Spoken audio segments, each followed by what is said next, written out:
Welcome back to the Trade Mobs YouTube channel. It's been a while. I've been going through a lot of different changes in my life. I started university and I wanted to start making trade recaps again because I know it's beneficial to a lot of people, especially to someone who's in the beginner stage, also to the people that are intermediate or they just want to learn on how other people see the markets. Because, I've done quite well for myself in the short amount of time that I've been trading and I want to just talk you through it. So recently, price action's been pretty good. EU stopped its reign to the highs and we finally managed to catch some sells.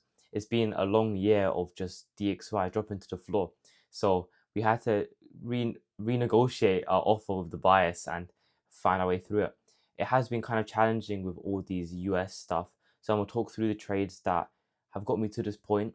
I'm starting a series from 0 to 1 million in funding, which is very exciting because essentially my aim of this series is to show you how much effort it really takes for a experienced trader to get from zero funding to 1 million.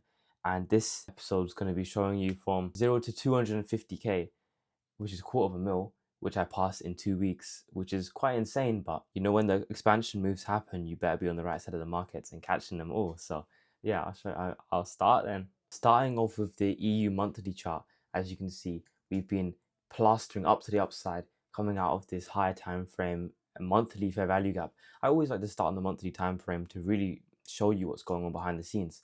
And if I look over to the left over here, we had these relative equal monthly highs here, and obviously we swept them perfectly. Now you drop down to the weekly time frame, it becomes clearer what we were actually looking for. So we're looking for sales from these levels here. Also, DXY really shows you what's going on, but I'll show you that picture later. And we had a perfect sweep on the weekly time frame. Now we can drop down onto the daily time frame, and it was very easy to see all of this accumulation. So you saw all this massive accumulation phase on the daily time frame, and a daily accumulation phase will mark this out in like a green box. So we've had this accumulation phase on the daily time frame. As you can see, it's moving sideways. We still caught some moves. You sort of sweep here, continuation up to these highs. It's not too difficult to trade. However, as soon as we had FOMC, this one was a big FOMC. As you can see, we ended up being on Wednesday as it normally is. We had this massive impulse candle up to the upside, and I managed to catch sales quite early on. So obviously I waited to see a little bit of like a displacement down to the downside, but I entered around here, stops of course at the high, and I was just targeting lower price of course. So we had this low here that I was aiming for, and I never really go for high RR in some people's terms. However, when you have clear accumulation, we have manipulation on this level, you'd want to get in line. And then if you just have a look on the 15-minute time frame, I first of all waited for the candle to obviously close because I don't just enter and hope as a sweep. And then I waited for the next candle to open up, and as soon as price went upwards, I was like, this is and it started showing a little bit of a pullback on like a lower time frame. I essentially took my sales to the downside, and we had this nice weak unprotected low right here, and that's what I aimed for. And then I aimed for a little bit lower for one of my other accounts because it was in drawdown. My 200k phase one was at 183k balance, and I passed it with this one trade. So I got up to 216k balance. So this trade made like 17% or something, which is quite nuts. But as you're seeing, like I was risking say 2%, then I scaled in here because we had this retracing to this 15-minute level, and we continued down to the downside. And as soon as the price was ready, I got out. It's very simple when you make trading simple, and there is nothing more simple than a trade like this. You can maybe think that, oh, he's hiding some things,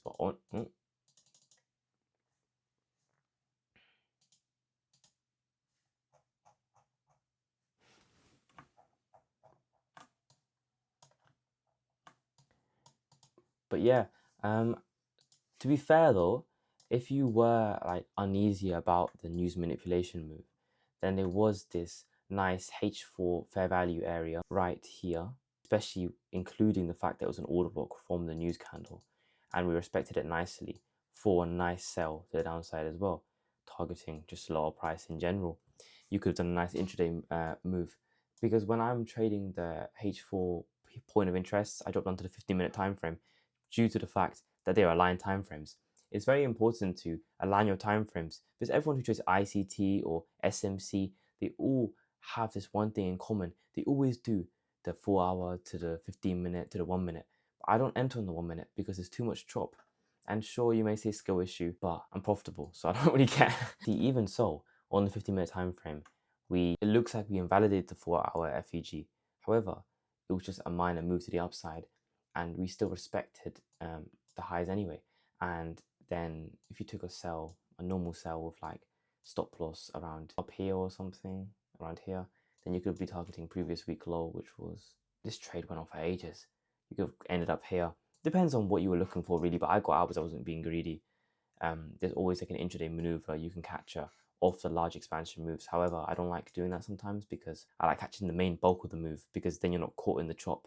Because look, I got in here and now it chopped all this time, but bro, I don't care. It's nowhere near my entry. And that's what you need to think about. If it's nowhere near my entry, I don't care what price is doing because I'm already in. I've been in, and it's so much more comfortable for you to stomach that fact. And I'm not saying top tick this, top tick that, but to me it was very clear. And I do trade in news manipulation quite often, as I've shown in a previous video. But yeah, this was the trade that passed 250k in phase ones. And if you want to see more videos like this, of course, hit the subscribe button, like the video, tell me in the comments on what you would have done if you took this trade. And of course, these trades have been taken in the past. I'll show executions throughout the video. However, I'm going to show more recent trades as it goes on because I've been slacking a little bit and I need to be more consistent. But yeah, if you enjoyed the video, let me know, and I appreciate all the support.